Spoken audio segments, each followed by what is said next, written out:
Welcome to another edition of Fly Guys. In this episode, we'll check out the American Express Centurion Lounge at Phoenix Sky Harbor International Airport.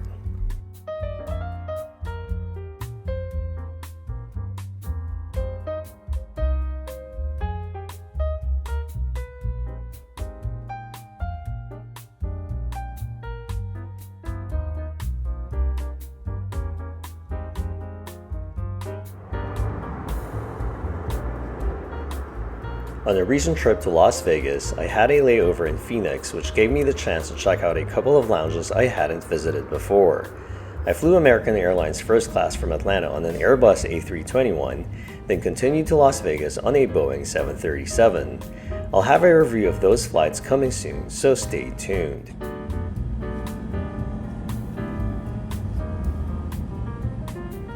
Phoenix Sky Harbor is currently the 13th busiest airport in the United States.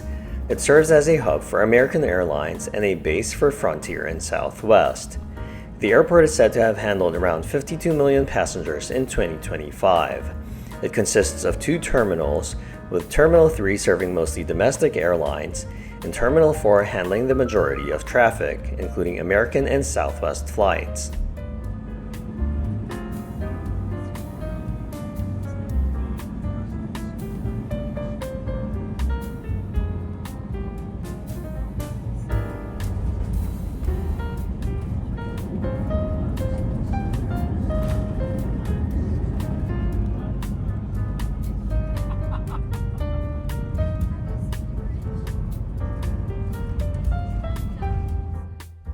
The airport has several lounges, including the American Express Centurion Lounge, which can be found in Terminal 4.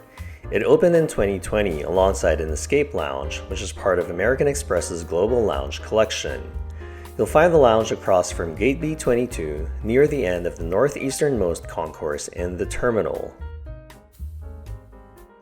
My flight arrived at the opposite end of the terminal at the 8 gates, and getting to the lounge felt like quite a trek. I had to make my way through two additional concourses and several connecting walkways before even reaching the concourse where the lounge is located. And once you're there, the lounge is still near the very end of that concourse.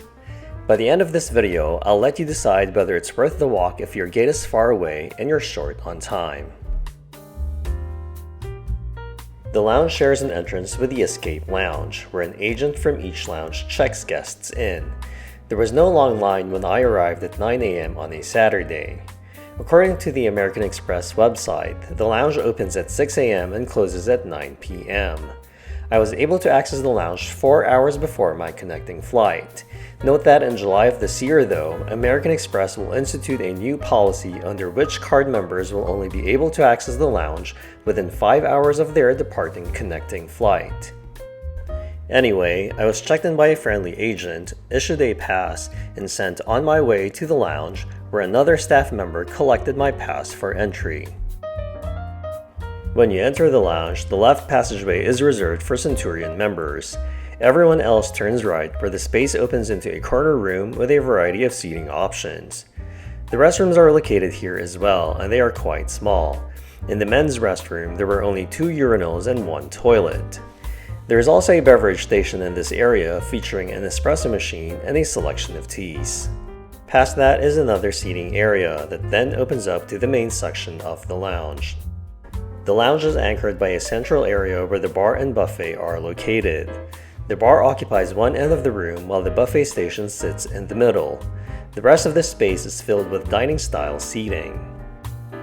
Breakfast was being served during my visit, and the spread included potatoes, spiced donut holes, scrambled eggs, turkey sausage, overnight oats, chia seed pudding, fruit, cheese, an avocado toast bar, bagels, and muffins. At one end of the station, there were also several cereal options. Later in the morning, they also served a smoked brisket hash, which was pretty tasty. I didn't eat much in the lounge since I had just eaten on my flight and was planning to check out the Chase Sapphire Lounge afterward. Still, the food was about what I've come to expect from Centurion lounges. Just about adequate, but not particularly memorable. There's a larger beverage station here with another espresso machine, hot tea, iced tea, and lemonade. However, you have to go to the bar to get a soda, which is a bit of a hassle. Toward the end of the side of the lounge is another seating area with plenty of counter seating for working or dining, along with nice views of the airfield and the distant mountains. What works in this lounge's favor, despite its small size, is that it is surrounded by expansive windows, which help it feel less claustrophobic. I couldn't find the exact size of each lounge individually, but the Centurion Lounge felt pretty small. Together with the adjacent Escape Lounge, the two lounges total 9,500 square feet. Finally, the lounge has one shower. It is located outside the lounge between the Centurion and the Escape lounges. I've heard that the shower may actually be a shared amenity between the two lounges, but I'm not entirely sure. Anyway, I signed up for the shower using the tablet near the reception desk on the upper level. Luckily, it was available, so I was able to take a video of it for this review. The shower room was a good size and was very clean. It featured L'Occitane toiletries similar to those found in other Centurion lounges throughout the network.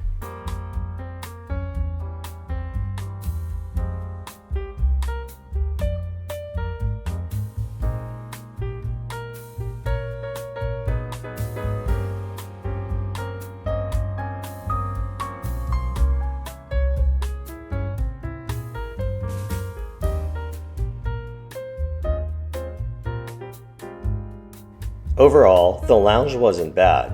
It was definitely on the small side, and while there were no lines outside when I arrived at 9 a.m. on a Saturday, the lounge itself was quite crowded. Fortunately, it began to clear out around 10 a.m.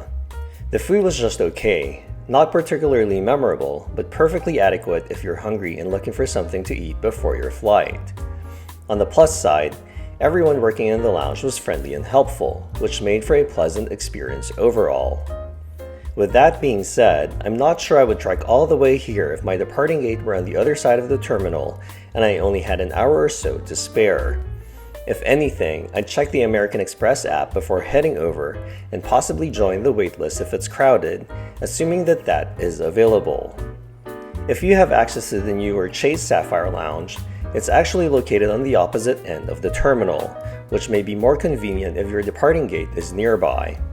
Keep in mind that this is another small lounge and reservations are encouraged. Anyway, I'll be reviewing that lounge next, so stay tuned.